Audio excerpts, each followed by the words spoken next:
रामचरितमानस के रचयिता तुलसीदास। तुलसीदास के जन्म की तरह उनके दाम्पत्य जीवन की भी एक दिलचस्प कहानी है। ये कहानी तुलसीदास और उनकी पत्नी रत्नावती की है। रत्नावती अति सुंदर थी और तुलसीदास उन्हें बहुत प्रेम करते थे।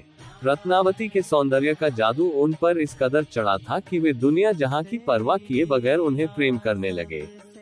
एक बार रत्नावती अपने मायके चली गईं तो तुलसीदास उनसे दूरी बर्दाश्त नहीं कर पाए। इस प्रेम पीड़ा में रात में जब बारिश, कड़कड़ाती बिजली और तूफान आया तो तुलसीदास को रत्नावती की याद सताने लगी। पत्नी से मिलने की चाहत में तुलसीदास गंगा नदी के तट तक तो पहुंच गए, लेकिन उफनती नदी को पार करने का खतरा उठाने वाला एक भी नाविक उन्हें नहीं मिला। तभी तुलसीदास को वहां नदी में अचानक एक तैरती लाश दिखाई दी। तुलसीदास ने फौरन लाश को पकड़ा और उसके सहारे नदी को पार कर गए। पत्नी के घर पर पहुंचकर दरवाजा खटखटाया, लेकिन दरवाजा नहीं खुला। तुलसी जी को समझ नहीं आ रहा था कि कैसे पत्नी के कक्ष तक पहुंचा जाए। तभी सामने खिड़की से लटकती रस्सी जानकर सांप का पूंछ पकड़ लिया और इसी के सहारे पत्नी के कक्ष तक पहुंच गए।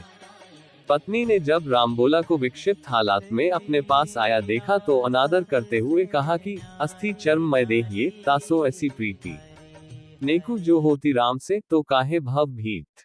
यानी इस हार मास के देह से इतना प्रेम, अगर इतना प्रेम राम से होता तो जीवन सुधर जाता। पत्नी का इतना कहना था कि रामबोला का अंतर्मन जग उठा और वह एक पल भी वहां रुके बिना राम की टैलेस में चल दिया और चित्रकूट में एक कुटिया बनाकर रहने लगे, जिसके बाद तुलसीदास जी को भगवान राम और हनुमान जी का साक्षात्कार हुआ और भक्तिभाव में तुलसीदास जी ने रामचरितमानस, संकट मोचन, हनुमान चालीसा आदि अनेकों ग्रंथ की रचना की। जीवन की दिशा बदलने के लिए एक वाक्य, एक शब्द, एक व्यक्ति काफी होता है। जीवन में आगे बढ़ने के लिए यदि कोई मौका आए तो उसको हासिल कर लेना चाहिए।